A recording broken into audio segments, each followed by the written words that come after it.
Hello, horrible people. Welcome to Death by Podcast, the ultimate horror movie podcast, where we talk about vintage horror movies. I am your host, Adam. That's your other host, Kevin. And this is the second time we've done this because of technical difficulties. A big fuck you to RCN. Welcome to the show, episode 54. The main show tonight is Toxic Avenger from 1984, the Troma opus. Would you call it an opus? I'd say it's their biggest hit. It is. Yeah, it is. As mainstream as they get, probably. Mm-hmm. So we're going to talk about that before we get there. Are you doing okay, Kevin? Yeah, I'm doing good. All right, it's good to know. We've got some news. We've got some cleeping. Yeah, I like that. And what'd you watch? A couple segments. We're going to talk about that stuff. I'm going to start off with house cleeping because I didn't know what to call it, a housekeeping or cleaning, whatever. I don't care. Sure. So I made a new word. If you're listening to this, you know that it came out Sunday night, Monday morning-ish, so you can start your week instead of forgetting about us on your weekend when you go get your sandwiches and all that stuff. So that's the new release schedule. If you're on the Patreon podcast will follow immediately after the next day, like it always does. And that's house cleeping. That's our segment. House cleeping. Kevin, you got some news and things. Before we got cut off last time from the internet, we were talking about found footage. Yeah, so Shudder's got a documentary out. I think it's already out. I couldn't find a release date, but I'm pretty sure it's currently streaming. They got a new documentary called The Found Footage Phenomenon, all about found footage horror movies. The big surge of them, and you know how cool they are, and yet I'm glad they get a bad rap. You know, like so many times I've been like I don't know what it is, but we were talking before, the paranormal activity movies, at least for a while, were solid. They dried up eventually, but the found footage always gets a bad rap for some reason, and I'm guilty of that myself. Like they'll be finding footage. You're guilty of finding footage? Of like they'll be a movie, and I'll be like, because I guess once somebody does it really well, and then everybody copies it. Most of them aren't great, but and I wouldn't even see like by the time Paranormal Activity came out, it had died down. I mean, from the Blair Witch and everything else. That I've seen them all, except for the newest one, which came out maybe a year ago or two. I should watch that. I've enjoyed them. They're freaky. They almost all have a freaky part where I'm like, oh shit, that was fucked up. Yeah, I forget which one it was where I was like, shit. Like I remember. I remember our Jackass conversation where I'm like, I will go see. Make as many of whatever it is as you want, as long as they keep being good. I'm coming. Like I don't care if it's a 10th one, whatever. But like I'll see John Wick movies until they make a bad one, and even then, like they've earned enough good. Faith with me. But and in Paranormal Activity movies I was doing that with, and they made one, and I'm like, I remember being in the theater and be like, shit, this one sucks. I think it was 4 or 5. I forget which one, but it was like, man. When was the last time you saw Blair Witch? The original? Yeah. 10 years ago, maybe.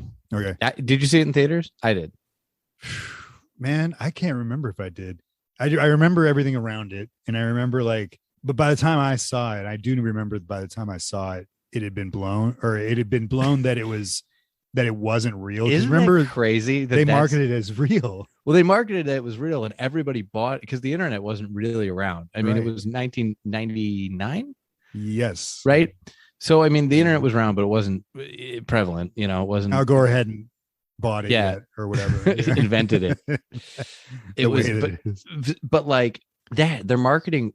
Think about how crazy that is. Like if they did that now and like adults believed it, like, oh no, man, they found this footage buried in the woods and then they edited it together and then put it in movie theaters. And that's true.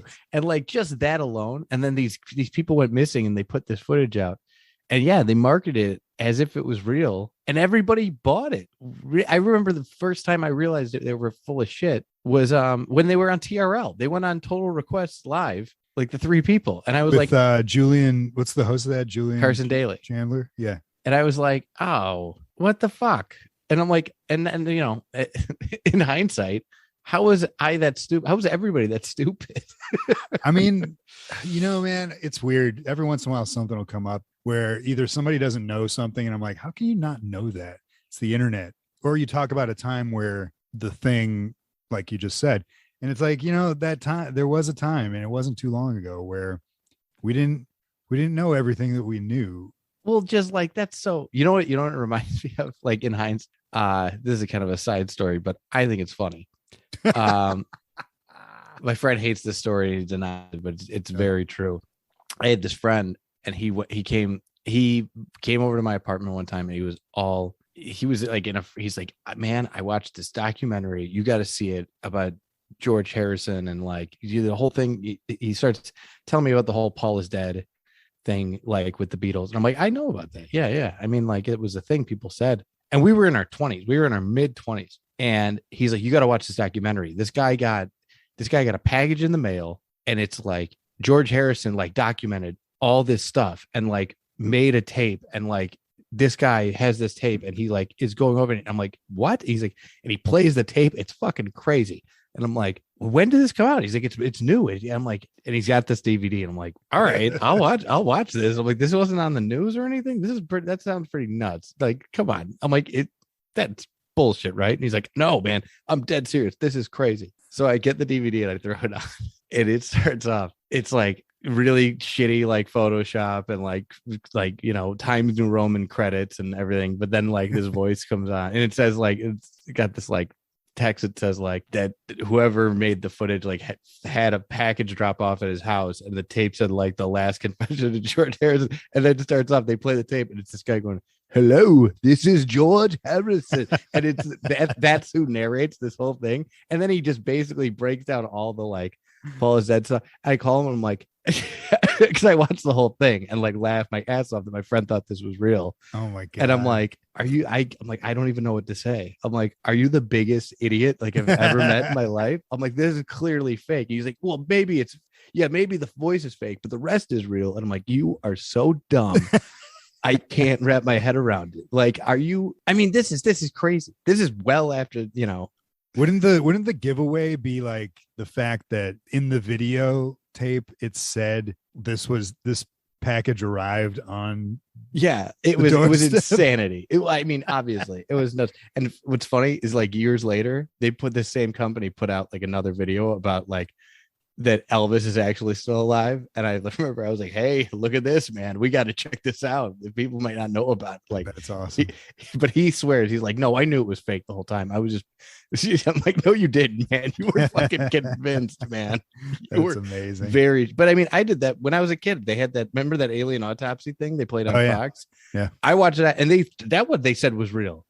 They said that was but if you went back to talk to any of those people that were involved with that, don't you think they'd tell you like they still want you to think it's real? Like nobody ever, the one that they played on Fox, like after the X-Files. Like, I don't think anybody ever came out and said, yeah, it's a show. Must have. I mean, it was a dummy. Like, it was like, I know, but I remember that. That's how they're going to tell us that there's aliens. They're going to put it on Fox right after when animals attack. Like, it's going to be alien autopsy. I remember watching this.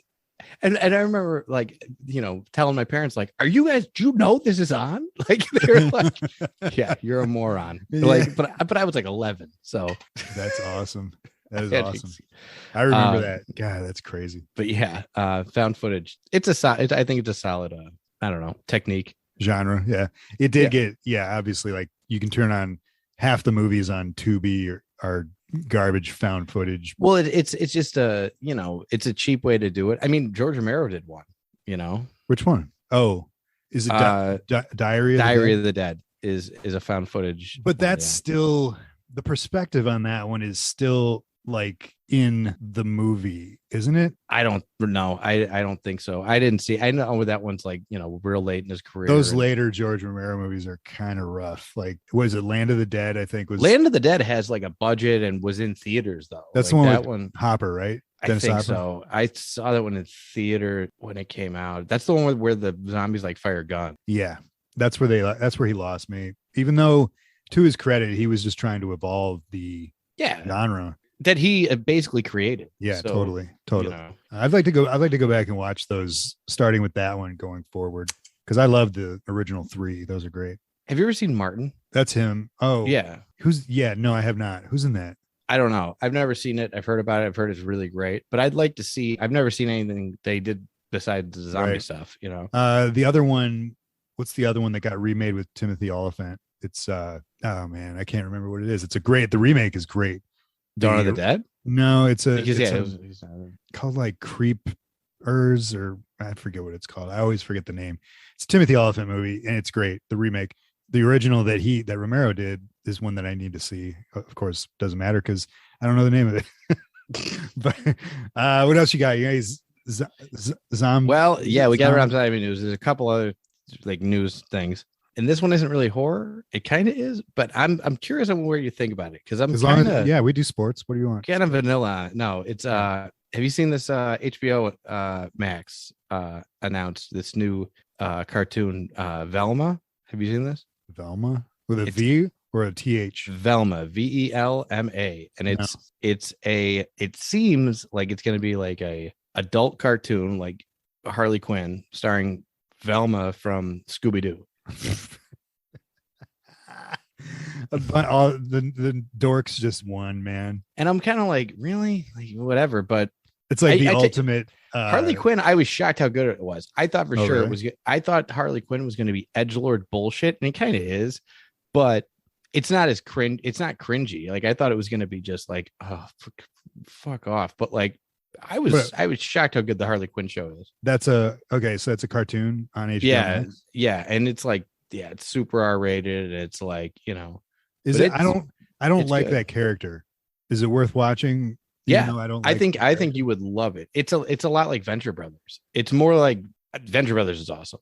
Okay. But it's Velma's the ultimate sexy cosplay that the sweaties get all worked up about. You know, I mean, I'll admit it, that kind of thing looks great, but a show like a cartoon about her, come on, what are we doing? I mean, it goes back to, you know, I think whatever Ebert said, like, you know, what do you say? I mean, which one? I don't. One of his quotes where he was just like, you can make a good movie about anything or a shitty movie. It's not like no subject is impossible to make a good. That's true. In that case, it's like, what do you do with the rest of the Scoobings, the Scoober gang? Well, that's the other thing is like, especially now, there's no like loyalty to these brands at all. Yeah. Like they're just like use the IP and make whatever show you want. But make it Velma instead of whatever. And that's, you know, HBO Max. I wonder if it's gonna be sexy Velma. That'd be weird.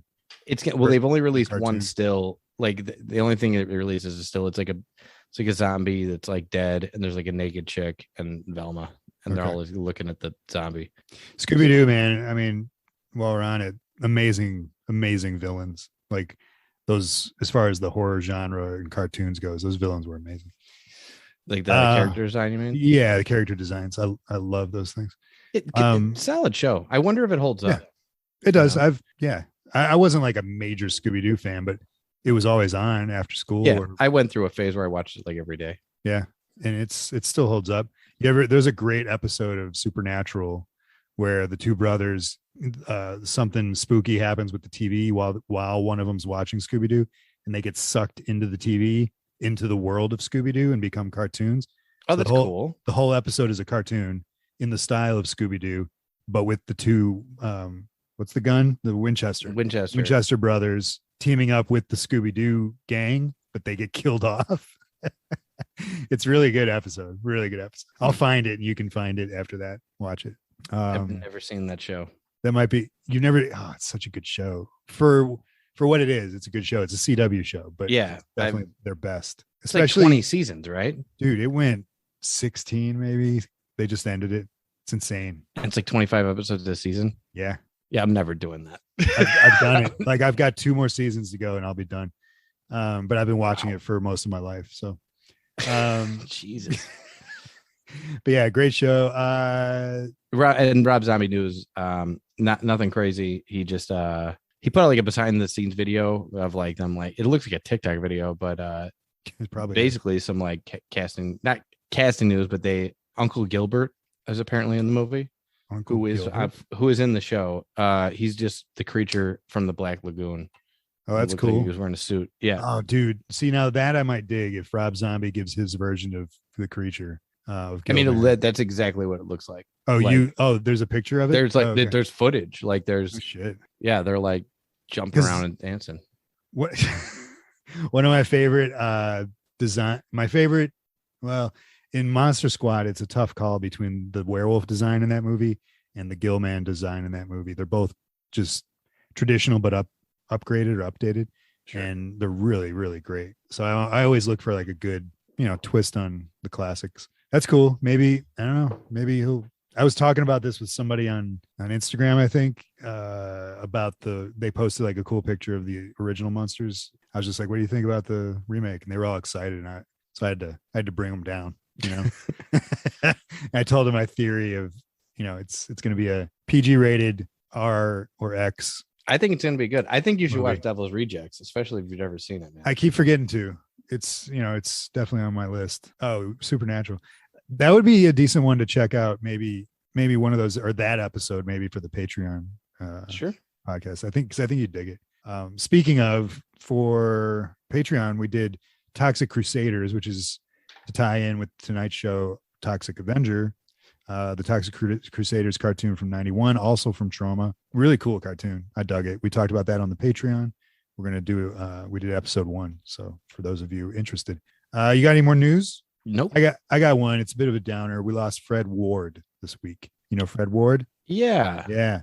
I didn't know that. Remo Williams. Tremors. Oh, I did know that. Yeah. Yeah. I saw Kevin Bacon posted something very nice. Did he? Okay. Yeah. Yeah. Dude, Tremors is fucking awesome. It holds up. It's I don't want to say underrated because everybody that's seen it likes it, but it doesn't get the credit it deserves. It should be on the top of the pile of. I grew up with Tremors 2, which he's also in. Like I watched Tremors 2 about 1 million times, and Tremors 1 I've seen a bunch. I know Tremors 1 pretty well, but Tremors 2 was the one that I had. It should be on top of the pile of practical monster effects, but also Fred Ward and Kevin Bacon in that movie are amazing. They're awesome, man. They're synergy or whatever. My brain's not working. Chemistry. Nice cup, by the way. Gremlins cup. Their chemistry is awesome. And I just recently saw Remo Williams, or at least I caught from the middle on. I'm going to go watch the whole thing. And that movie looks hilarious. Have you seen that? No. It's like his action it's not so tongue in cheek like a Leslie Nielsen thing, but it's almost in the vein. The comedy is like Big Trouble in Little China comedy. And it's an action movie. He's like a karate man, but it looks awesome. There's a final fight scenes like on the Statue of Liberty and they're jumping around on it. It's pretty crazy. I'm surprised he wasn't in more stuff. I mean, he seems like a real, you could do all sorts of stuff with him, Yeah, he did from what I looked at his filmography afterwards, or after when I found out, and he was around, he did all kinds of stuff, and dude was he was solid. So rest in peace, Fred Ward. What else we got? I watched Dracula Dead and loving it. What'd you watch? Oh, you did? Well, really? I did. I had a lot of By TV. the way, this is our famous segment. What'd you watch, folks? Yeah, sorry. Yeah. Haven't ruined it. It reminded me when you said Leslie Nielsen. I'm like, oh, I did watch, because I thought I didn't watch anything. I watched, I finished Ozark, and I finished and I caught up on Barry.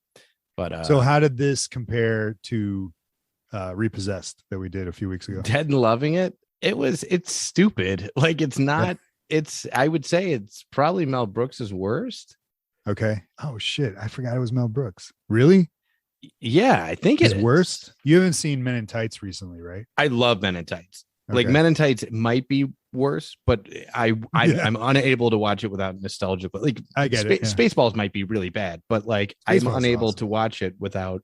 Like, Pizza the Hut's still funny to me. We ain't found shit. Yeah, it's yeah. So I still say Pizza Hut. Spaceballs holds up. Spaceballs holds up. I think Men in Tights probably holds up, but like this one, there's a lot of weird casting. Like Janos from Ghostbusters 2. Oh yeah. Is it Peter McNichol? Yes, is the actor. Yes, he plays Renfield. Oh really? Okay. I think that this is the only time that Leslie Nielsen worked with Mel Brooks, right? Yeah, probably. But remember how we were saying how, as far as Leslie Nielsen movies go, that Repossessed was probably at the bottom. Yeah. How does this rank as far as that goes?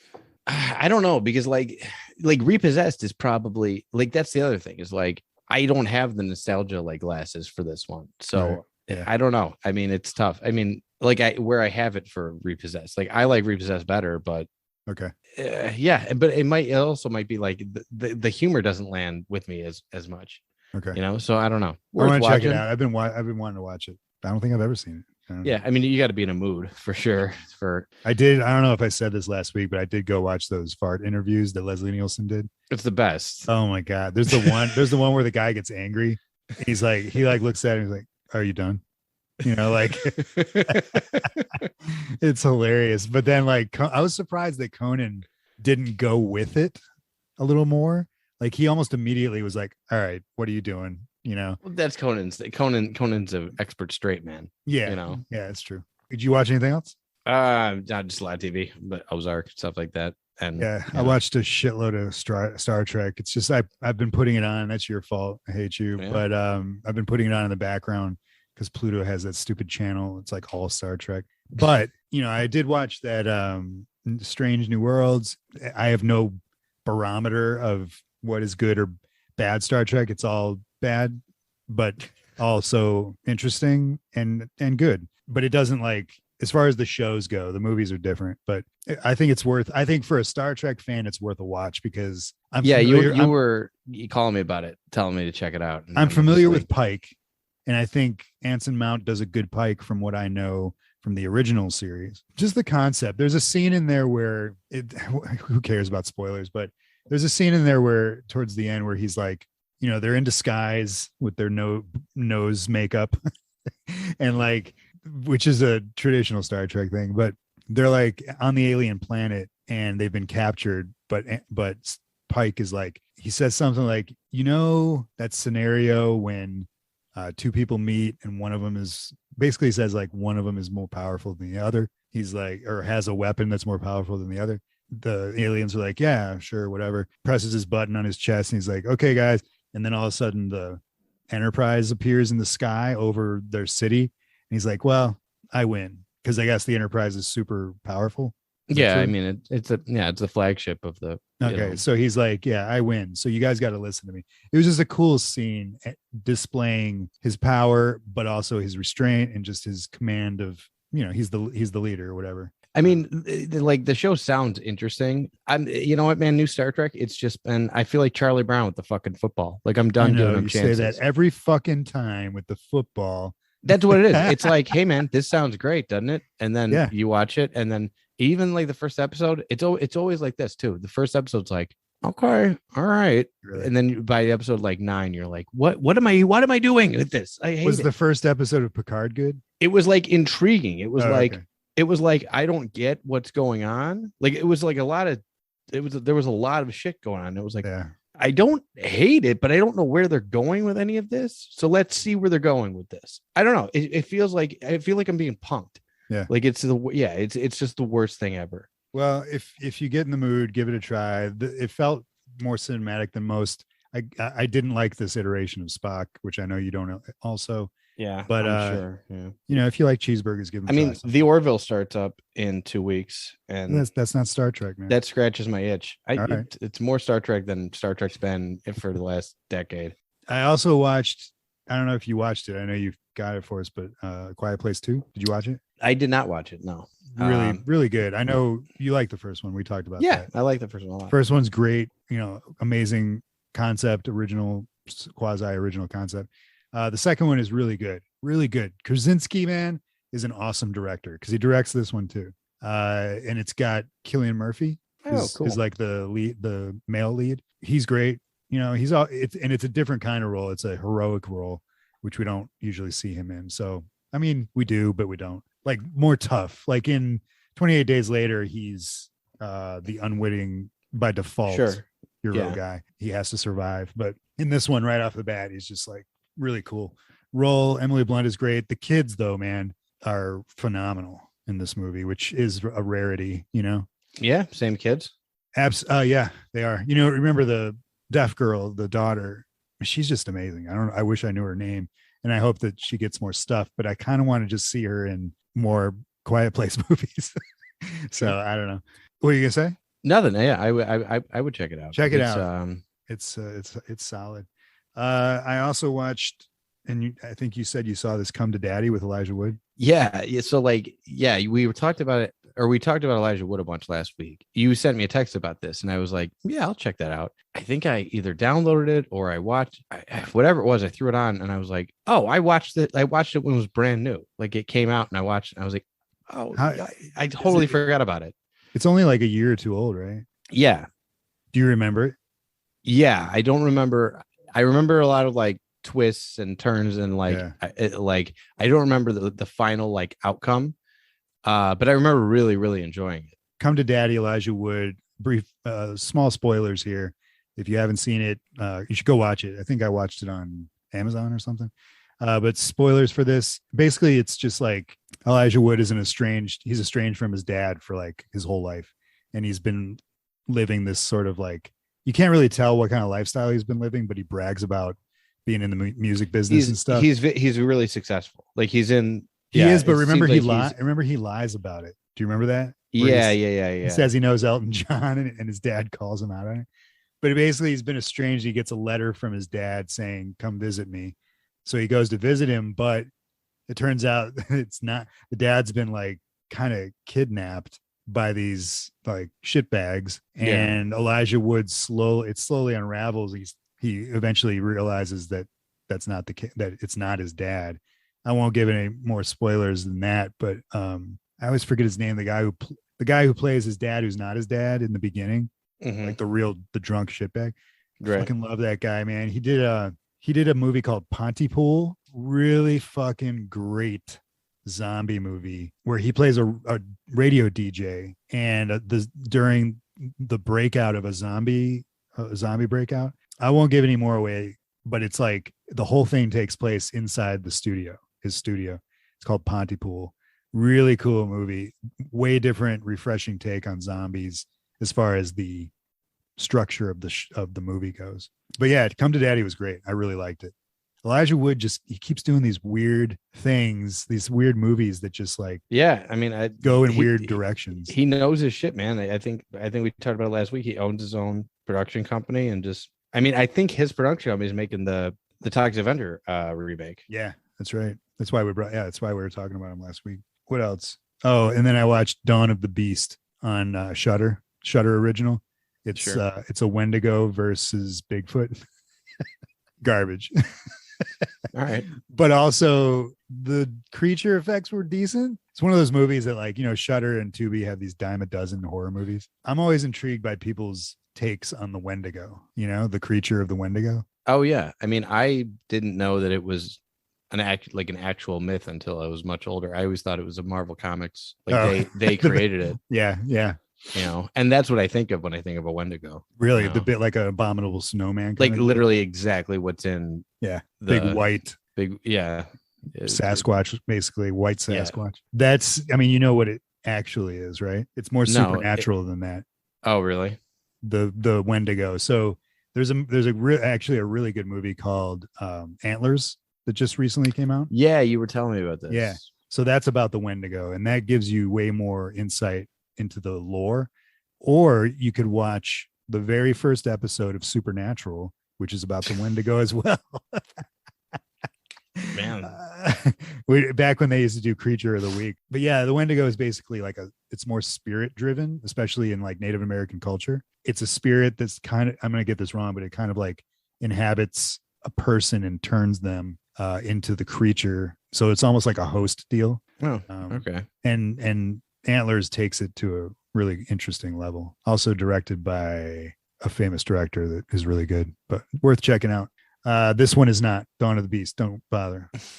Okay. I did want to tell you the Star Trek episode that I fully watched and paid attention to this week.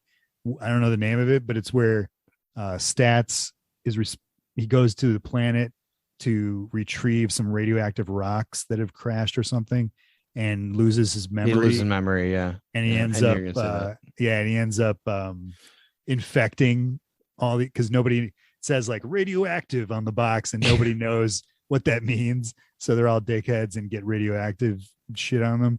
And he like kills or like makes the whole town sick, but then he saves them as well. And then they kill him. So it's like kind of a Frankenstein. It's a good episode. It was a good episode. I love that shot of like because he's like dealing with like, the radioactive materials, and there's like an explosion, and then he just comes walking out, and he's all fucked up. He's got the box that says like radioactive. And it's just such a great like, what happened to you? It's like a cartoon. Yeah.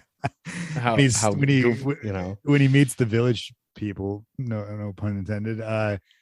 He's like standing there like that, and his hair's all a mess because I'm so used to seeing his slicked back hair or whatever. But yeah, it was a solid episode. And like when the guy that crushes and and the doctor, the crusher and it's so confusing. Anyway, the two come to the planet to get him back, and they're like, "Where is he?" And he's like, "Oh," the girl's like, "He's dead," and he's like 6 feet down from where you're standing, just dead and buried. It's like, whoa. But they beam him out of there. Solid episode, Star Trek. You also watched the Drumhead, but you weren't really paying attention to it. Which one was that? The Drumhead is the one you sent me a text about with what would you send me? You sent me like a reference from it. I'm like, is that Drumhead? The seventh, what's it called? The seventh guarantee. Yeah. Which is basically like it's a legal term to like get them out of what they're. It's a courtroom episode, and I always like those episodes. Yeah. The seventh guarantee is the equivalent of the pleading the fifth. Yeah, that episode, the Drumhead, is in a lot of people's like top fives. Interesting. It's weird hearing what's in the top five or in the top list of people's Star Trek. People really like that. I like that one. Darmok and Jalad at Tanagra. People take or leave that one. I take it because I absolutely. That's cool. It's the only one that's got a shirt, right? No, there's plenty that have shirts. Oh, there's plenty of shirts, folks. Yeah, I've got a shirt with Gowron on it. Get out the fuck. You don't know who Gowron is. All right, Toxic Avenger.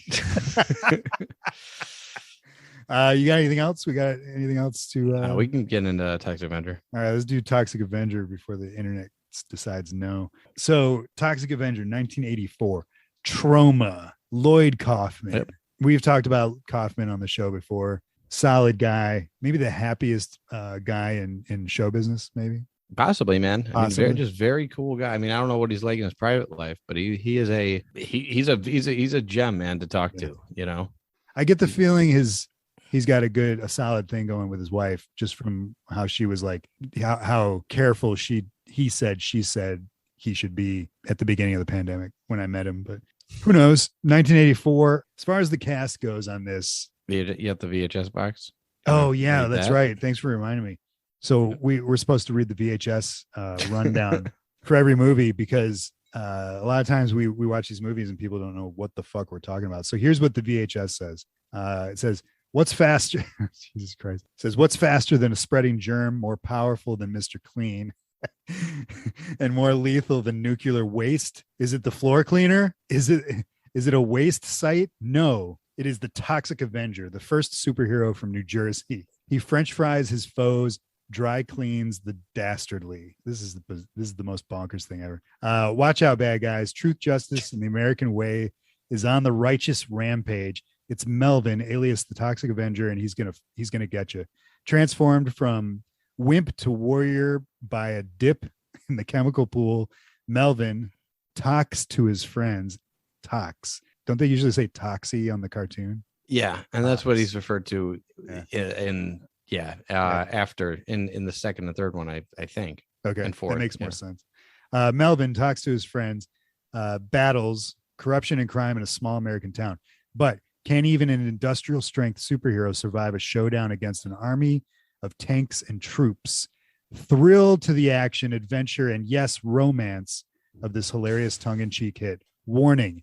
Explosively funny, may cause irritation to the excessively serious. That's that last line is interesting because there's a lot of I read or one of the reviews is on the VHS boxes. It just called it distasteful or something like that. And I was just like, okay, because it is like extremely distasteful. Oh, yeah. So if you're going to watch this movie and you've never seen it before, you got to go into it with several goggles on. Your 80s goggles, your distasteful, bonkers goggles, and then a special set of Troma specific. If you're familiar with their films, they've got a different special way about them. It's got a different vibe, but it's a good vibe, For the most part. Mother's Day, not so much. Sure. Yeah. Which we did back a few episodes ago. So as far as the cast goes, I recognize one person. Did you got anybody in there? No. So the criminal in the when we meet Sarah, the girl with her dog, the blind girl. So the criminal with the half painted face. Yeah. His name is Patrick Kilpatrick. Yeah. His parents did a real brain job on that name. Funny enough, I don't know. That would technically be, I mean, depending what rules you go by, but like, what's your porn name? That would be because it's my middle name and my first street address. Really? Yeah. Wait, okay. Your middle name is Patrick and you live on Kilpatrick? I that was my first street address when I lived in the city. Yeah. Okay. Got you. I don't know what mine would be off the top of my head. But point is, who names their kid Patrick Kilpatrick? Anyway, that dude's been in a lot of shit and I recognize his face, but he's always this kind of character, like a villain like this. A lot of Van Damme stuff, like that kind of stuff, He so I listened to the commentary. I watched the movie and then there's 2 commentary tracks. There's one with Lloyd Kaufman, which is awesome. Yeah. I listened to that whole one. The second one kind of sucks. On the second one. It's called The Villains Commentary. I only made it halfway through. It's Patrick Kilpatrick? No, he's not on it. It's Slug, Bozo, and Cigar Face, one of the PR guys for Troma. Okay. And who's supposed to be running the interview to keep it moving. And there's a lot of dead air that all 4 of them stop and watch the movie for a while, like constantly.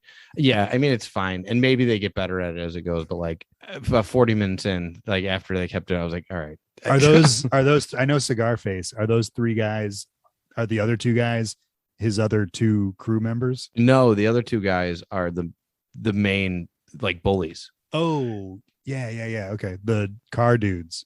Yeah. Okay. In the Lloyd Kaufman commentary, he talks about the guy with Patrick Kilpatrick. No. Says he quit after a day because he was really uncomfortable pointing the shot because he has to point the shotgun at the little kid. Oh, right. And he's like, the little kid's mom's there and she's fine with it. Like, I don't know what the big deal is. Shitty mom. He was just like, I don't know. The kid was fine with it. The mom was fine with it. But he got real uncomfortable and didn't want to do it, so he left. Good on him, man, because he usually plays a psycho like this, and for what he was in this, I mean, he was great. He was great. He was a psycho. Everybody's good in this movie. Like, yeah, I agree. The extras are good in this movie. Like they're a shitload of extras, man. Yeah, man. This is a giant cast. Yeah, but as far as the rest of the main characters, like. Maybe these guys were in more Troma movies, but I've never seen any of them before. Melvin looks a little familiar, and I looked him up today to see what he looks like now-ish.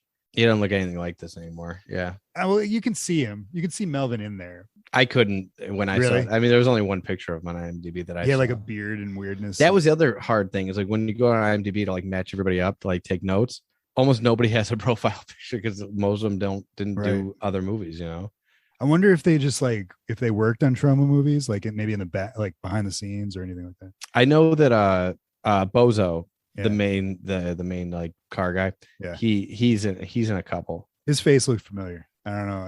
I've seen him. He was great, and he was really good. They all were. The movie again. Like this is the last warning I'll give, but you go into this movie, it's extremely graphic violence, and it's violence on like kids and women and also like the language is they use everything in the book, but it's not like presented in like a racist way or a misogynist way. It's just like people saying these words. It's 1984. It's the language of the time, for the most part. Yeah. But like shitbags, most of it comes out of the shitbags. Yeah. And well, they make these people are like extremes shitbags, like these guys. That's a running thing with Troma is that like the guys that do like talk like that or like smoke, they're big on they hate smoking. So like Troma is at least really? Lloyd Kaufman is. He said, and so there, but that's why only the villains smoke. Like Kaufman does a really good job at showing like making sure that the audience, regardless of how bonkers the movie is, he does a really good job at making sure the audience knows that they're not glorifying, like in Mother's Day, the hillbillies who were like raping a chick. He makes sure like these are shitbags. We're not Like, and they're going to get their due, and they do, Yeah. and same with these guys. Toxic Avenger, like you said at the beginning, like he's a character that more people should know about this movie for his character alone, much less. Yeah. Well, it seems like such a no-brainer to do a movie around. Like, I know, like we have Dexter, where it's like, oh, he's like a psycho or he's like a murderer that only kills bad guys, right. And that seems easy. But like this is like a monster movie that if someone just walked in on you watching like a scene where he's killed, like he's literally like a Jason, but only for, you know what I mean? Like he's doing all the real like horror movie monster shit things. Yeah. But he's only doing a bad guy, and he does it. You would think you were he was like you're watching a monster movie, and he was the bad guy. Like if you didn't know this movie. The genius of the movie, I think, and this is totally Lloyd Kaufman, is how he dispatches these guys. Like it's the most creative kills, the most creative fight scenes, I rarely watch. Yeah, you watch a slasher movie for the kills. Like, how did Jason do all these people? Mm-hmm. But those are specifically slasher movies. People know going in, you go to see Jason and what he does to these people. It's the same here, only like you said, it's flipped. To see what Toxic Avenger does to these, like I love the scene where he takes the guy upside down and puts him in the barrel and then starts boxing his nutsack. Yeah. His balls, like it was like a fast bag. There's a lot of creativity, man. Like they're just like, what if that, like so and nobody's the same. Like and you know what's weird? This movie has so much like heart and like charm too. Yeah, it like does. But where like it's graphic and it's violent and it's all sorts of stuff. But it's also like, and that's kind of like, I don't get me wrong, I like Hobo with a Shotgun. But when you take away that, like that's what it feels like Hobo with a Shotgun, like mixed with like how the Grinch Stole Christmas. You know what I mean? Yeah. Like just this like. I've never seen Hobo with a Shotgun. What aspect of Hobo with a Shotgun are you seeing in Toxic Avenger? The violence and like all this stuff that we were just talking about. But like if you take out the like charm and like the happy like outlook of it, then you get Hobo with a Shotgun, which I like. But this is just it's a pleasure to watch. You don't feel like you're watching smut. You know what I mean? Sure. Like there is plenty of that. There's plenty of it. Yeah. There's plenty of like really crazy shit in this movie, but it doesn't feel that way because it's just got this charm and this heart to it that like. But I think that's the character of Toxic Avenger, man. I think that's what he does to it. Like it seems silly to talk about. He's a toxic waste man, and it's like, but at the same time, it's like he is the heart of the movie, which I don't know. Might as well get into it now. Like, it's so bizarre to me. Melvin, before he turns into the toxic waste, into Toxic Avenger, Melvin is a shitbag too. Like, he's not a good. It's like Captain America. This is a very Captain America story as far as like the character of Toxic Avenger goes, and it almost like mirrors. Wouldn't you say? Like it's except that to the extent of, Steve. The thing with Steve Rogers was he had that in him, and they just gave him muscles. Right, Steve Rogers, which is not the case here. I know the toxic waste that Steve Rogers put. Steve Rogers was a solid guy through and through to begin with. He just physically couldn't compete or do what he wanted to do. So the toxic waste they put into it made him physically able. With this, the only difference is with this, Melvin was a little shitty person. He was like a pervert and gross and like spineless and all his shit. And then he gets into the toxic waste, and all of a sudden, the only thing he really maintains as Toxic Avenger is the vengeance aspect or the revenge. The fact that like, you guys did this to me and you do this to other people, so now it's my turn. But the personality completely is different. Yeah. So that's like it's weird.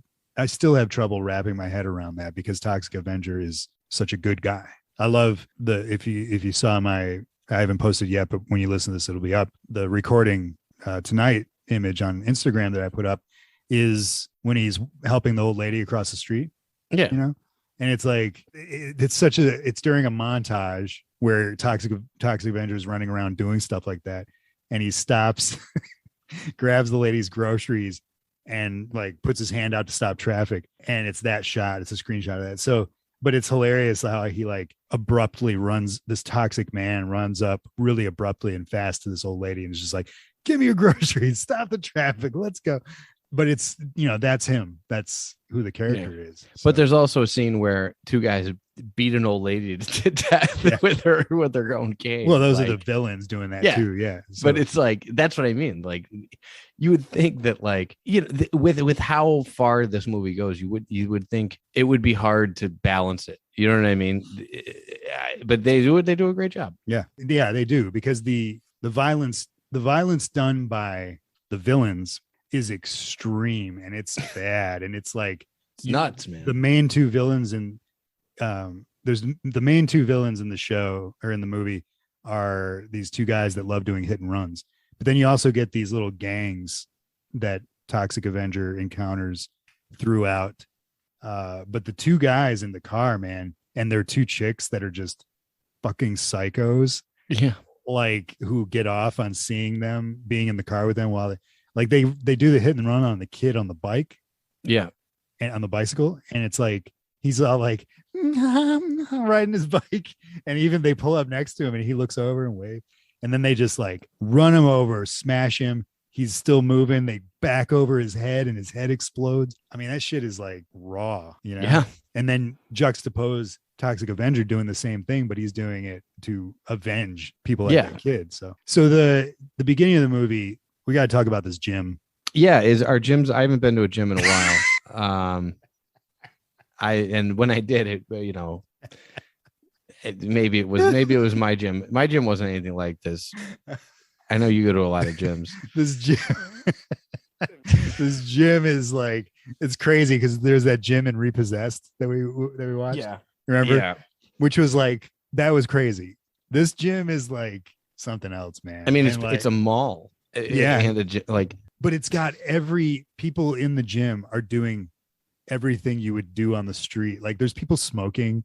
Yeah. There's people just standing around smoking. People dancing. Did you see the guy getting mugged in the background at one point? Yeah. They like beat him down. They beat him up while and then there's like this one chick, this giant fat chick that's always in the background.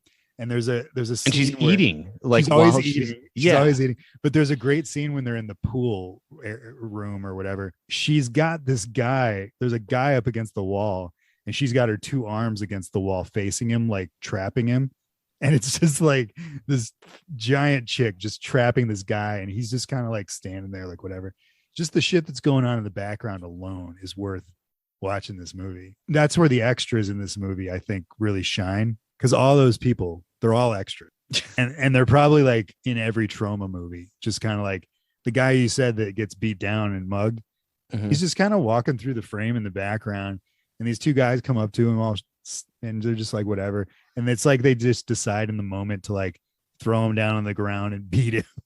Yeah. But yeah, this gym, I mean, there's like old men walk around in thongs on the title card too. Like when it comes up, it says the Toxic Avenger. It's on these two guys that are in their 50s and 60s, and they're just they're wearing like little thongs. It's like, all right, and they're not even working out. Like, they're just dancing. I don't know what they were doing. They're like making out, they're dancing, whatever. There's like two gay guys they keep showing. One of them has I think I wrote it down. He has a line later on in the movie. It was really good. But yeah, it's just bananas. And so Melvin is the janitor basically of the gym. This whole movie takes place in New Jersey, in Tromaville, right? Yes. Which is a fake town. And I love when they show the establishing shot from the outside of the gym, and it looks like a strip mall store. Like, it's not a gym, obviously. Sure. Then you go in, and like you said, it's like a mall. It's massive. And so it was a real gym that they used. I mean, obviously all on the inside. Yeah. So Melvin gets picked on by the two guys, the hit and run guys, incessantly. Bozo and Slug. Bozo and Slug, which are, I guess it makes sense. When I was like, Bozo, is that his name? Really? But yeah, he gets picked on, and they end up coming up with this elaborate scheme to just fuck up Melvin. And the two, Bozo and Slug, are dating these two hot chicks, and they lure him into the pool room and tell him to wear this tutu outfit ensemble pink thing. I forget. They like terrorize him to the point where he jumps out the window. They turn off all the lights. It's kind of on Melvin. They turn off all the lights, and he comes in. He's looking to make out with this girl, and he winds up making out with his sheep. And they turn the lights on, and there's like 50 people. And so he runs away, he's all embarrassed, and all these people are teasing him. He runs up the stairs, and then he just jumps out the window. He does like a fucking Halloween Kills. Yeah. Like you Pumpkin didn't have pie to jump. tonight. You didn't have to jump out the window, but he does. And there's there's a semi on the outside of the gym with a bunch of barrels of toxic waste, and the two drivers are like doing blow, and they're like covered in cocaine. And he winds up jumping out, lands in one of the barrels, and like mutates, sets himself on fire. Like a cop goes to like help him, and the transformation scene, it's really long. It goes from here through to when he runs away and gets home. But like this one, I mean, every time they show him, he's just like on fire or like melting or something. Way different from, for me, the ultimate toxic waste scene is RoboCop. Yep. It's still terrifying today. But this one does a really good job of like, it takes more time and it goes like in stages. And he ends up getting home, he lives with his mom, jumps in the bath and like the bath starts boiling and ends up changing. The transformation scene itself is kind of cool how they used slow motion, where he's like writhing around, standing there and like kind of goes slow with the weird colors. Anyway, pops up finally one last time, and he's Toxic Avenger. I did want to mention one more thing about that gym scene. Yeah. So the mayor's there. The mayor's played with this big fat guy, and it's great when Lloyd Kaufman does the commentary. He's like, whatever that actor's name is, he's like, oh yeah. He comes like, oh yeah, the big fat mayor. Like he just, I love how Lloyd Kaufman talks. But he's got his shirt off. And did you notice he had a giant, like 6 foot sub sandwich as long as him? Yeah. Yeah. Like that was great. And he's like it's like sliced in pieces. He's like eating it. It made me want to sub, actually. Right? Yeah. Totally. Dude, I remember when I was a kid, I remember my uncle talking about, he'd always buy us like adult food. When you're a kid, you want macaroni and chicken nuggets. He'd be like, he was talking about subs. Blimpie. Is that still a place? Yeah, it's still a place. Is it? I've never had one. I've always wanted one from there. They're in the city. You can get one. But yeah, this like 6 foot sub, this mayor, man, what a bag of shit. He is the fattest fucking idiot. Like he's just gross. Did you see? And I'm sure this is real. I don't think this was intended as part of the movie. Did you see how much he was sweating in some of the scenes where he was just like in a meeting or something? I think that's just how the actor actually was. I mean, yeah, he's actually of everybody in this movie, he's like the most legitimate actor. Really? And yeah, he's in other stuff. Like I think he's in Mannequin. What's funny, I mean, this jumped to the end of the movie, but for his death scene, they didn't get the coverage they needed. Like on the day, he had liposuction like surgery. Like really? After they were done shooting, the way he dies is Toxie like reaches into his gut and pulls out his stomach, and let's see if you've got the guts. Yeah, but he was much thinner when they shot it, so they basically like, oh cool, we can put you in a fat suit and then put a bunch put all the guts in there, and you can pull them out. Kind of awesome. Actually, not to jump around, this is really interesting. Well, I can save this till the fast food scene. Fuck it, this is a fun fact. The main guy in that scene, the black guy, is his name Leroy or is that Frank? Whatever his name is. But the main gangster in that leader. Yeah, that actor. So they looked around for a guy, like an actor that was already missing an arm, because Toxie rips off that guy's arm. Okay, yeah. Okay, so when you watch the scene, he's clearly got a fake arm the whole scene, right? I didn't notice. That's awesome. Well, yeah, but you don't notice until you know that. So he's got this fake arm the whole time. But what's funny is like the way Kaufman puts it, I don't think the guy, like the special effects team, knew that it was going to be a guy with a fake arm, because they designed they made a fake like paper mache stump. So like when he gets his arm ripped off, he still has like they didn't need to get a guy with no arm. Like they could have they basically did the makeup for the arm as if it were a regular guy. You know what I mean? Yeah. And like they didn't use his real stump. That he has a fake stump in there. But yeah, Lloyd Kaufman's like, yeah, it was too late. But like the day of, it was like, why aren't we just using his real stump? And they were like, I don't know. This is the costume. This is what we made. And they were like, all right. That was awesome. That scene's rough, man. And I think that's my favorite scene in the movie. Is it? Okay. It's crazy because there's so much to it. And fucking they kill the dog. The dog buys it bad. Yeah. They shoot the dog with a shotgun. You know and how it they did flies that? across the room. This is hilarious. How they did that. So the owner of the dog was like there, and he's like, he just had a trick that he would do with this dog where he would throw the dog across the room. The dog loved it. So they did that. What? Yeah, they just took the dog and they threw it across the room. Oh my God. And the dog was into it. And then the scene where like they shoot it, this is another cool thing. They're really good at editing this movie. Like there's a lot of scenes where it's like, how the fuck did they do that? And but the other thing, they took a rug and just put squibs in it.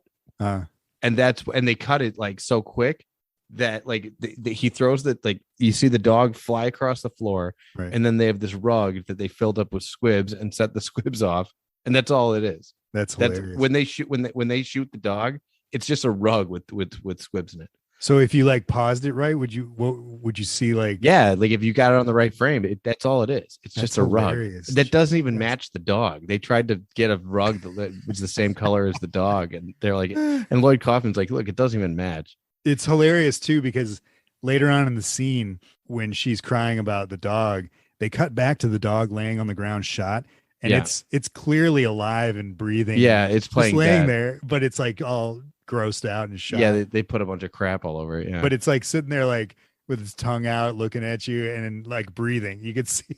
Yeah. The rest of that, I guess he takes the guy's arm in that scene and then he beats his ass with it. Yeah, he beats his ass with it.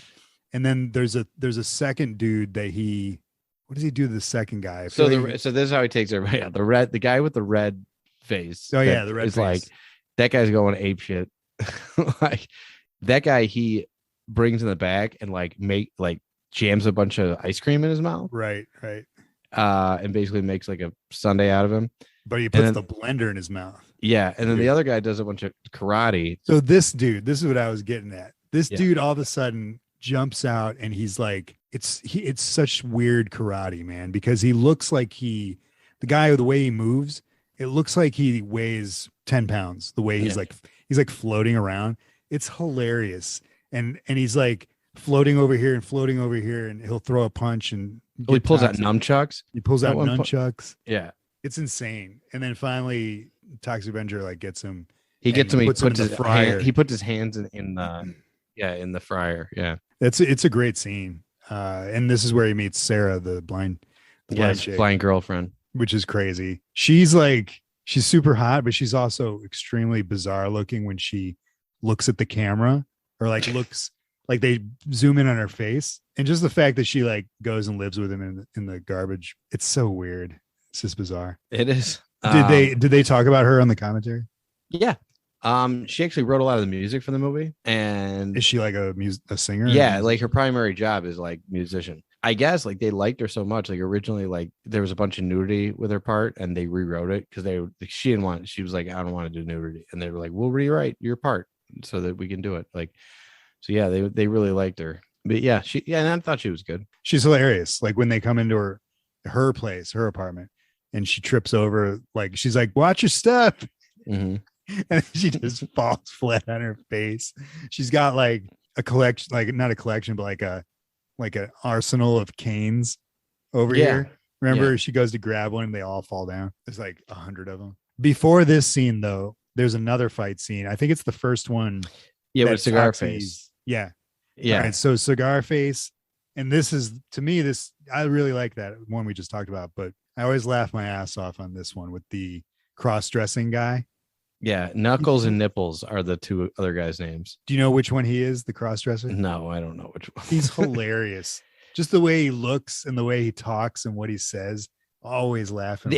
I know what you mean. That's like that scene. It's Troma. Like when I think of Troma, I think of this stuff. Like it's just a weird guy and he's wearing a dress because he's a weirdo. You know? Totally. Yeah, but this is where we first see him avenging. They don't show his face. I don't think they show his face for the first time until they don't show it for a while. But like, they open it on the sign says no pissing and it has like hours. That's how the scene starts. Oh yeah. Like, that I mean, they're in that's an alley that says no pissing. right, and that's totally Troma. That was in a real alley, and apparently there was a guy that was living back there that was like pissed off. They were shooting because they were shooting back there for a while, and he at one point like took one of the fake guns and was like threatening him. Like they had to deal with a homeless guy during all those, because there's a ton of scenes there. It's a great fight scene, and he blinds one of them. He smashes their heads. He does all sorts of shit. This is the scene where he dumps the guy upside down and like punches his dick. There's a third big fight scene where all those guys, Cigar Face and his crew, they come back. They come back, and he just like jumps out of the way, and they shoot each other. Yeah, you know, my favorite part of that whole thing was he does that, and then like they cut to Toxie, who like lands on a balcony. Yeah. And he just is like giving him the finger. Like, it's like,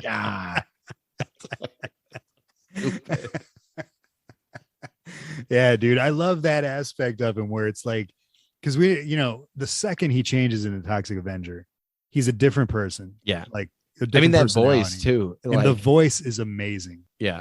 Do they talk? What does Lloyd say about the voice? Anything? I mean, he says like, the guy that plays him is the guy that plays Toxie's name is Mitch Cohen, and they use his voice sometimes, but yeah, I don't know. They don't talk about it a lot, but yeah, he does say they wanted this like big, bold voice to come out, so they ADR'd it quite a bit. It's absolutely ADR. Like the voice is coming from some other place. But I mean, it works. It works. How do you even describe that voice? It totally works, man. I mean, it's your stereotypical like hero voice, I guess. Like, I mean, it comes and goes though. Like that, there's scenes where he doesn't have it. But I wouldn't be surprised if Mitch Cohen did that voice too. You know, because it doesn't, when he's not using it, it doesn't sound like 100% different. I forgot to mention in the taco joint when the cops come to the crime scene. Yeah. And they're all just eating tacos, and they're like collecting evidence and looking at the crime scene, but they're like eating tacos. And they're making jokes about all the jokes. bodies they're finding. That was pretty wild. It's amazing. There's that montage where so they're living together, and she's cooking for him, and he's like, she makes him like 1,000 eggs, or like there's like 700 eggs, like fried eggs, and he's eating them. I always am so curious, I don't know why, about food in movies, like whether actors actually are eating it, what they're eating. I mean, those were real eggs. Were they though? Because Coffin brings it up. He says that they had to make them like the day before, and he had some PA making them, and they're like day old eggs. Ugh. And he's going down on those eggs, man. He's like, yeah. Is that the right term? Going down on the eggs? I guess so. I mean, he's eating them, But yeah, like I guess if they're real, they're real. But it's like a giant pile of eggs. I love that. But the scene that's after all this is the scene at the gym with the Mario Brothers drug dealer. Oh yeah, totally. He's just got a bag of joints he's selling, and then he sells someone like just 2 needle. Like that. By the way, that's not. Now you can buy like pre-rolled joints like at like stores, and I'm sure you probably could it in 1984. But traditionally, this is not how you buy drugs. You don't buy 2 needles full of heroin. That's right.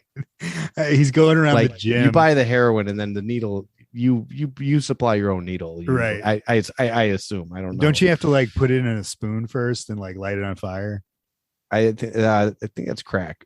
Oh, is that crack? Well, it depends. Yeah, I don't know. Yeah, because you smoke. Yeah, heroin you inject, and crack you smoke. I think you can crack. If I have this right, is just heroin mixed with baking soda. Oh, okay. Really? Yeah. Oh, what the fuck, man? Oh, no, it's cocaine. It's cocaine mixed with baking soda. That's what crack is? Yeah. And that makes it like solidify or like crystallize. It makes it so you could smoke it. Oh, okay. So what's the one you put in the spoon? And it's different high. I mean, you have to do that to that. But it turns liquidy, and you like. I think you do that with heroin too. I'm not sure. Chili or something? I don't know. Put it in a sandwich. I don't know. I'm afraid of needles. Yeah, seriously. But yeah, no, that dude is part of like the mayor's crew. The mayor's crew is like just disgusting shitbags, man. Jesus Christ. Yeah, the chief of police is a Nazi. Yeah. And this is what I mean. I mean, I think we'll talk about the remake later. But how the fuck are you going to remake this? It's going to be, I mean, especially with the cast, like if Troma was remaking it, I wonder how much Troma is involved with this. Cause wouldn't Lloyd Kaufman still, he's an executive producer. All right. So you look at the cast, it's Peter Dinklage and whoever, all these people, Elijah Wood and Macon Blair. I mean, is it a Troma movie? I don't think so. I wonder how that worked. Like what he did, sold it or licensed it, or I don't know. Probably the same thing he did with the cartoon, but like, you know, where it's like someone else is making it and it's fine. I mean, I'm sure they're getting paid for it, but see, like, this is a different situation than Zombie doing Monsters. Like this movie needs to be a certain thing. Well, I was actually going to send this to you.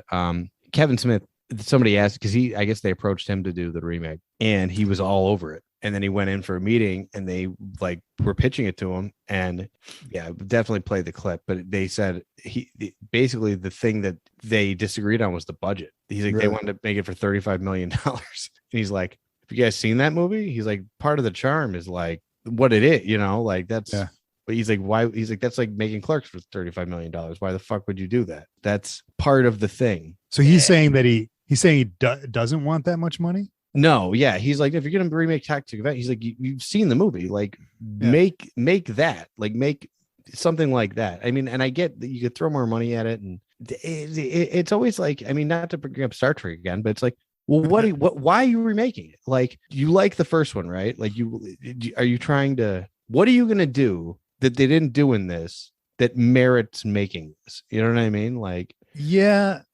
I mean, Toxic Avenger has its fans. You know, like with anything that gets remade, I think it's mostly an effort to bring in new fans for the monetary gain. Sure, but this is just such a weird thing. Star Trek can be for everyone. Toxic Avenger is not for everyone. I mean, they made a Saturday morning cartoon out of it. I mean, true, but you know. Yeah, but that's different because it's, I don't know. If you're going to remake this movie, it needs to have, like, you can't have the 80s sensibility. You can't have the 80s humor. I mean, there's a lot of stuff you can't do now. Right. Like, I mean, you can, I guess, but you can have with Megan Blair and Elijah Wood attached. It'll have the violence. It'll probably have the gore and all that, but it won't have the absurdity, I think. Maybe. I don't think. It won't have, unless Lloyd Kaufman is like hands-on. I doubt it. And it won't have the disgust. Charm will be left out, I'm sure. It just depends. Peter Dinklage, from what I heard, is going to play either Toxic Avenger or Melvin. I'm guessing Melvin. That means that they're probably going to give Melvin a bigger part before he turns into Toxic Avenger. The only person who has a name, like a character name, is Macon Blair, and he's playing Dennis. I don't know who that is. Yeah. Okay. Maybe it is. Maybe it is Dinklage then. I really think I heard it somewhere when they first cast Dinklage that they were like, Dinklage is playing Toxic Avenger, and whatever source that was, I'm sure was an idiot and didn't specify whether it's Melvin or Toxic Avenger. I mean, Kevin Bacon's in this. Jeez, that's crazy. Although, think about Dinklage's voice. I could totally see Dinklage voicing Toxic Avenger. Maybe that's it. Maybe that's it. I mean, his face kind of looks like him, but you know, what are they going to put him on stilts? You know? Well, no, he'll be Melvin. He'll turn into Toxic Avenger, played by some other dude with a bunch of makeup, but he'll still be voicing him. Or maybe it'll be like a CGI deal. I don't know. Maybe. I bet that's how they go. Stilts. What the fuck? I wonder if that's like, I mean, that's probably not. I guess that's not politically correct, but like, you know, no, he's short. What do you want? Sure. But you know, I'm not tall enough to play. I mean, they did it, man. They did it in reverse. Gary Oldman. Have you ever seen Tiptoes?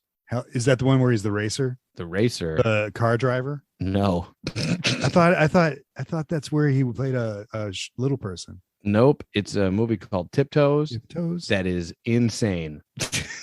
I feel like I've seen Gary Oldman. Have you seen the trailer for Tiptoes is nuts. The movie itself is nuts.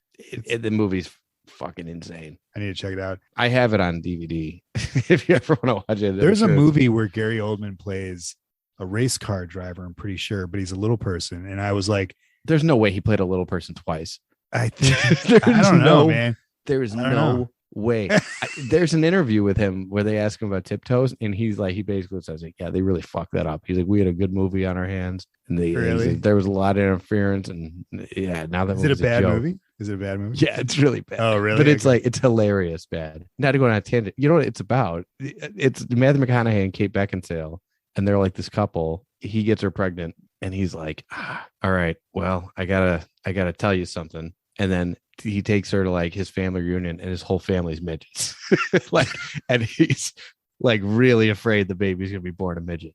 Oh my God. And Gary Oldman plays his brother, who's a little person. Yeah. And not really. That's insane. That's insane. You know what's insane is the last scene of one of the last scenes of the movie, because like the thing is, he doesn't want a little person. Like he doesn't want his son to be a little person. So the whole movie, it's kind of about him like accepting like that's part of his life. Like, you know what I mean? Like that, and it'll be okay.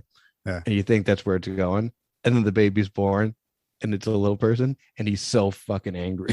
Really? He like flips out. Is the point of the movie to like? I don't know what they were show what a shitbag McConaughey is, or did they not realize that? I don't know. I would love to watch a commentary. Maybe there is a commentary track on it, because there's got to be. It seems like it feels like there was studio. I haven't seen it in a few years. Yeah, that sounds. The movie's insane. The movie is insane. That sounds crazy. The trailer itself looks like a Tropic Thunder trailer. Like, it's really? Not like that's not real. Remind me to watch that. I'm gonna send it to you right now. All right, I gotta check that out. That's put it in the Patreon. That is amazing. I might. You know what I'm gonna do right now? I'm gonna send this same trailer to Joe, completely like unprovoked, like just to my brother Joe. Awesome. Yeah, that's so good. There was one scene in this movie which they explained later on that was kind of strange. Speaking of little people, the one where he goes in the laundromat. Yeah, this was weird, and it was the biggest laugh I got the whole movie. He walks in this laundromat and like just like beats. He just shoves her head. Like, yeah, he just pushes her head. And you're the whole time you're like, what is he doing? Who is this chick? Because she's really nice. Everybody knows her. And then he just like shoves her in the dryer. Yeah, and, he like chases washes her her around, and dries her, and beats the shit out of her. And then later on, we find out that she was like the head of a crime family or something. Yeah, it was weird. So weird. It felt like there was a missing scene there, or like they blame him for attacking like a just a like a civilian. little old lady. They put it up in the newspaper that they put, by the way, they put it on like cheese like tablets. Like that's how they did all the newspapers. They put it on that and spun them. And did you notice how they would spin them? And usually it spins and it stops, so you can read it. They'd spin it and then it would cut away, and then it would spin again, and then it would.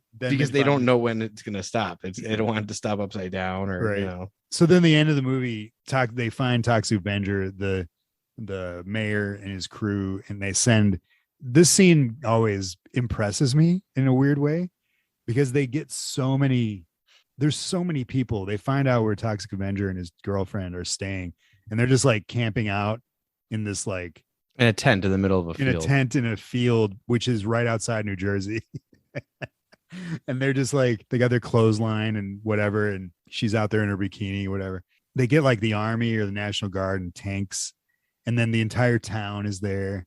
It's bananas, like how many people. And then they wait for him to come out. He comes out, and they're like, Toxic Avenger, you're a menace to society. And the whole town is like torn too. Like there's people, a lot of people like him. The mayor doesn't like him. It's a real Spider-Man situation. Sure.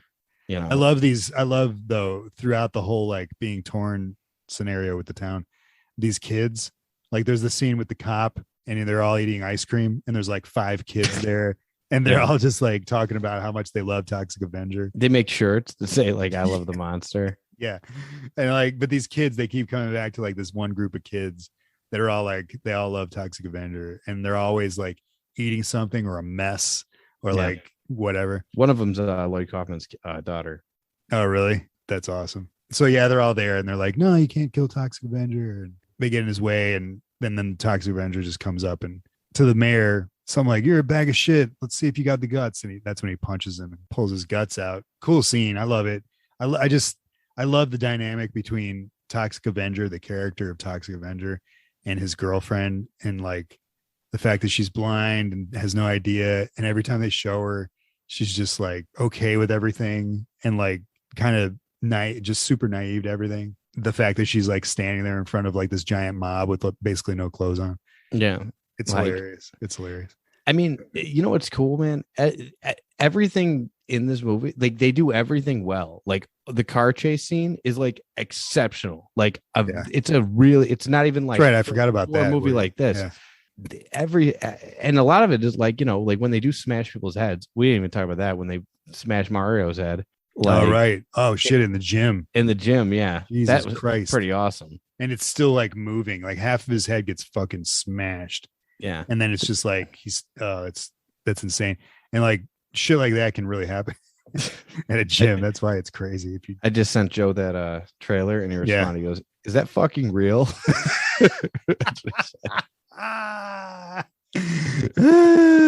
That's amazing. I'm not going to respond. I know. Don't. I'm going to talk to him after this and just be like, "You're on the show finally." Yeah.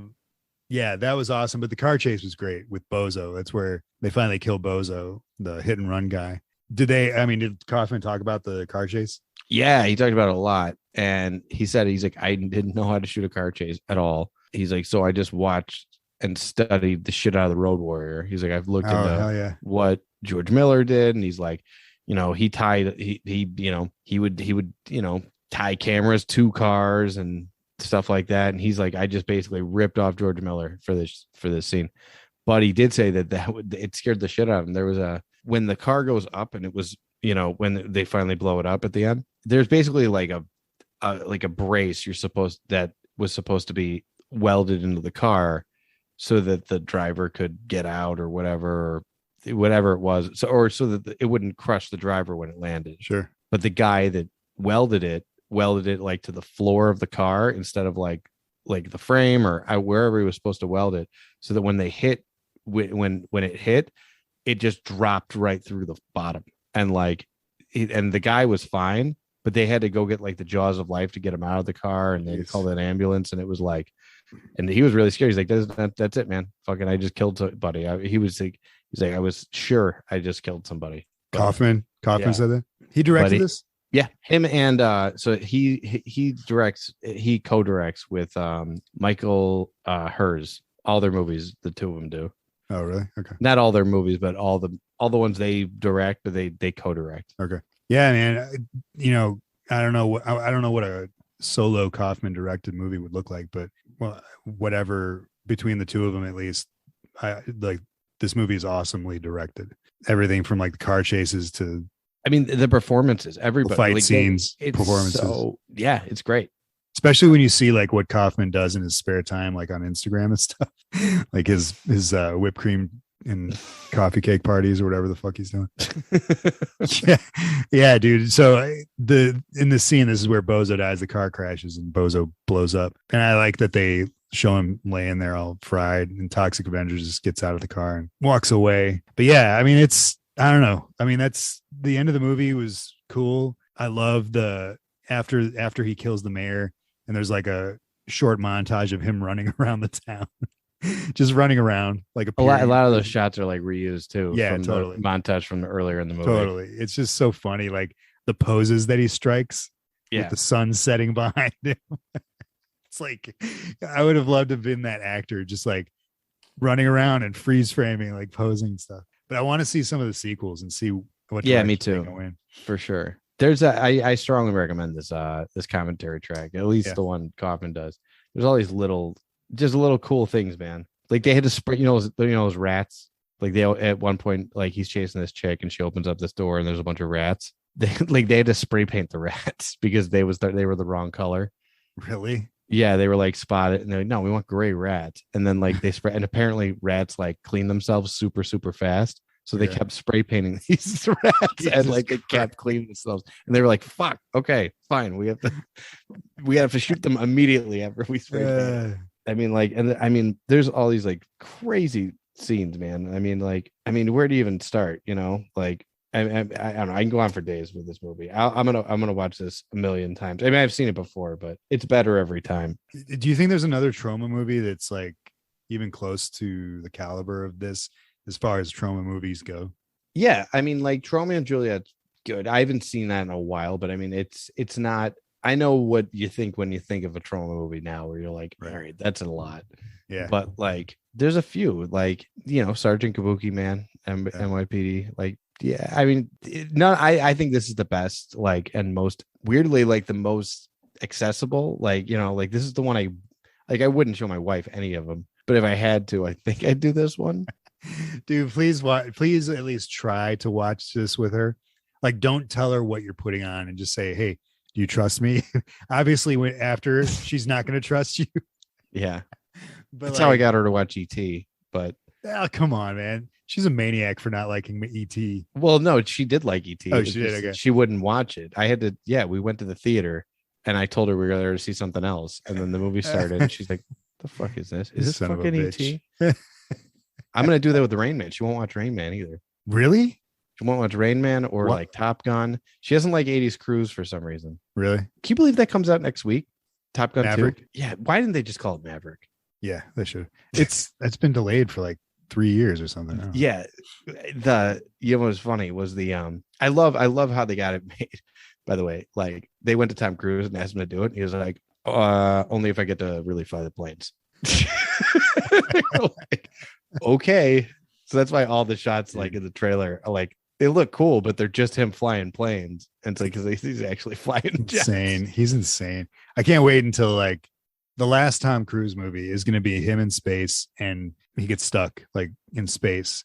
But because he'll be in some kind of like pod or something with a camera that's transmitting the footage back to wherever, but it'll go bad and he'll just float off into space. And that's how Tom Cruise ends. I don't think he's ever gonna. I mean, he looks great, but yeah, so it comes out next week. And I was reading the summary, like that was on IMDb or whatever. It came with my TV.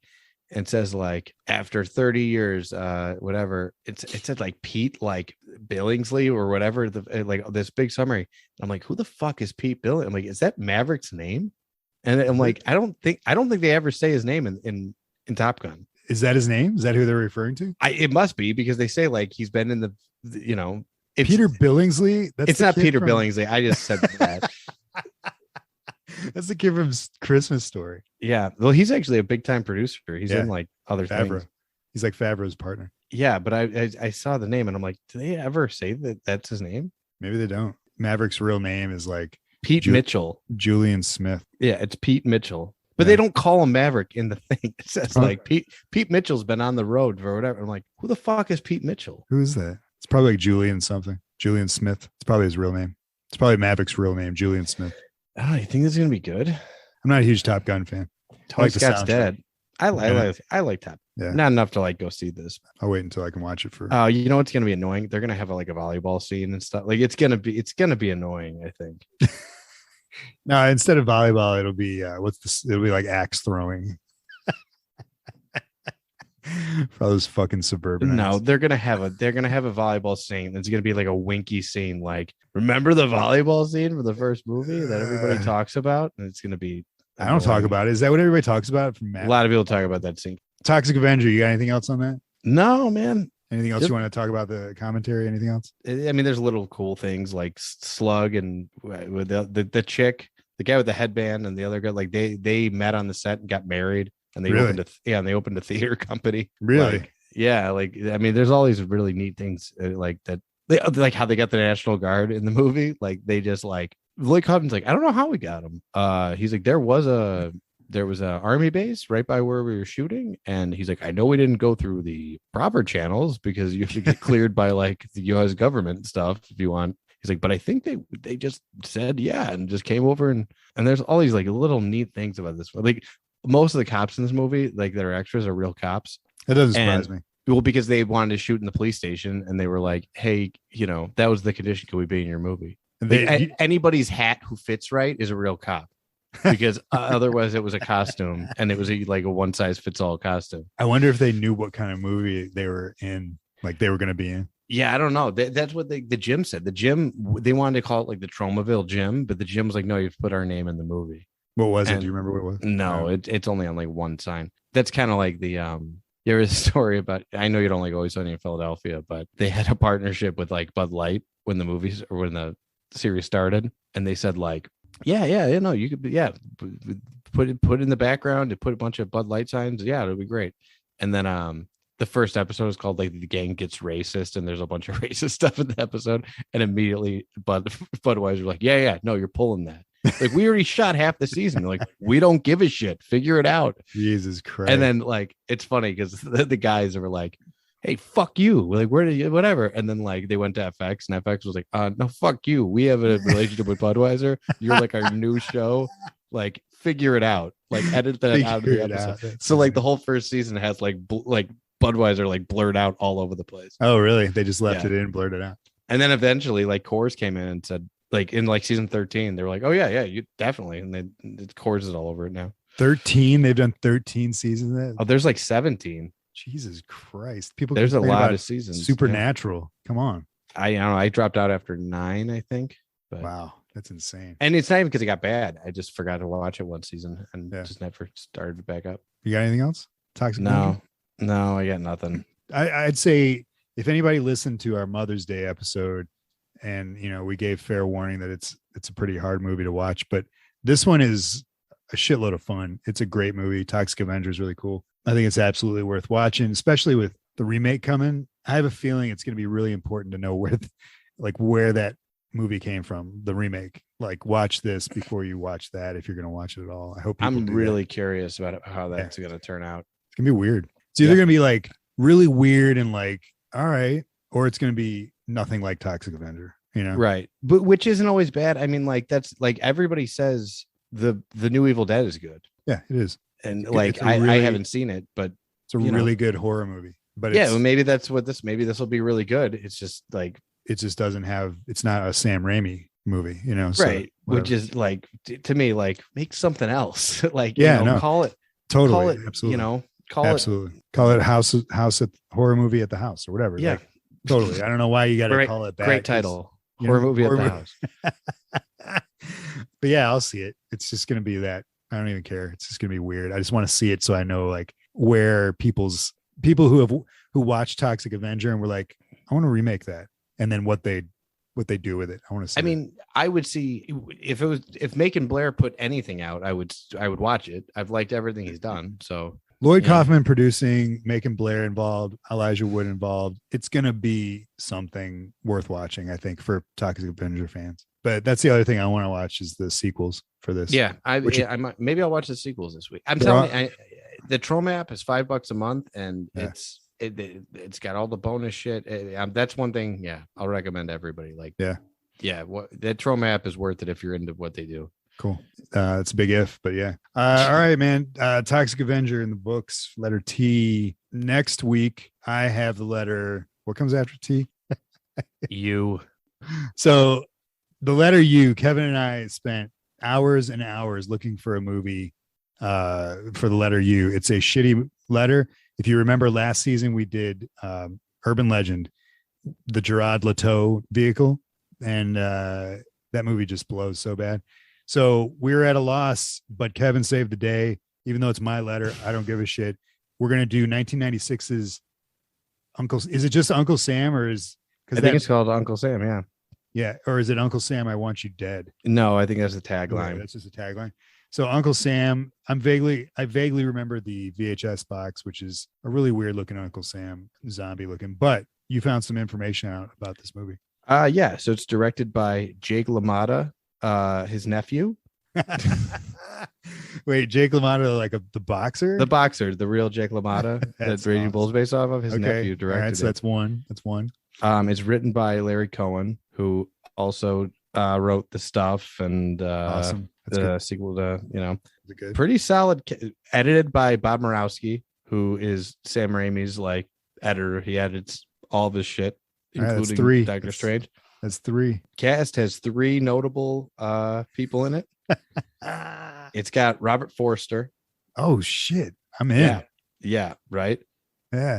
PJ Souls. Who's PJ Souls? That's a woman. Yeah, she is the chick that gets murdered in the first Halloween movie. Oh yeah. Okay, gotcha. Like she gets like she's. We saw her at a con. I'm pretty sure. Yeah, she does the horror cons and I think her boyfriend's name is Bob, who also gets murdered. Okay. Oh yeah, with the glasses and the sheet. and Isaac Hayes. Oh, well, there you go. Kevin said Isaac Hayes earlier, and I was like, yeah, that's all you need, Isaac Hayes. Yeah, so next week for letter U, Uncle Sam. Wow, man, what a garbage letter.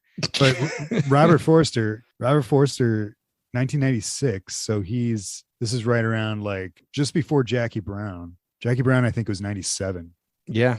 So he's still like, I mean, I feel like Quentin Tarantino kind of pulled him back out of, sure, for a time. Yeah.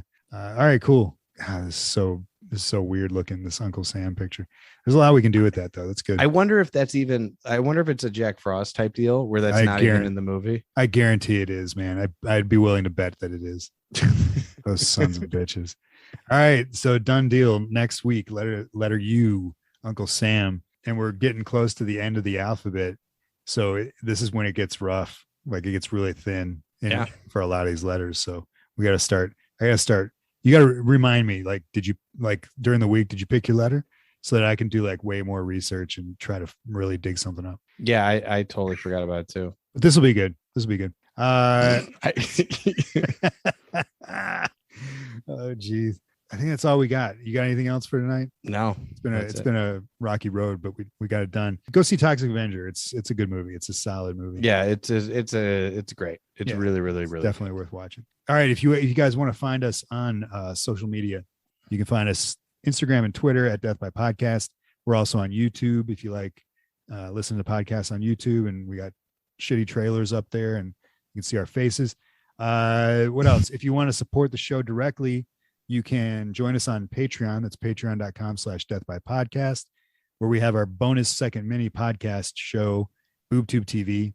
This week we do a horror movie or a horror TV show, related TV show. This week we did Toxic Crusaders. Since we did Toxic Avenger, the movie, we did the cartoon Toxic Crusaders. That was blast. I actually really, really liked that cartoon. We talked about that. And we're going to do another episode of that next week. So yeah, that's on the Patreon, along with behind the scenes stuff with us. And there's a new feature, Kevin. I don't know if you saw, we got a new feature on the Patreon. It's called Weekly Watch. I don't even know if that's going to change because that's a garbage title, but you and I watch so much shit throughout the week. I thought I'd pick maybe the most obscure thing that one of us watches and link it on the Patreon. And this week's was what was it? Cannibal. It was like Cannibal Mothers or Flesh Eating Mothers. That's what it was, from like 1980 something. And it's just these moms that go around. They all look like the Joker, like all the makeup they wore. It's like the Joker, and they just go around eating people, and like shitty douchebag dudes. They eat them. It was a weird movie, man. But it was on the background while I was working. So I linked that on the Patreon.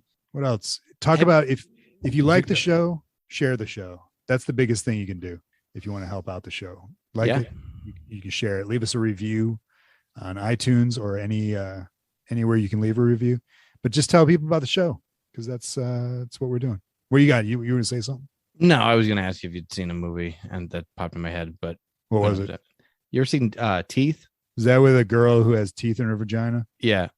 I couldn't watch it. I was like, nah. I rewatched it recently, and it's really good. Is it? Like I remember like the first time I saw it being like, is this good? I don't think this is good, but it might be really good. And I rewatched it now as like an adult. And even though like I was probably old enough when it came out, but yeah, I was like, this is really fucking good. Really? Who's the girl? I think it's somebody. Is it Alicia Silverstone?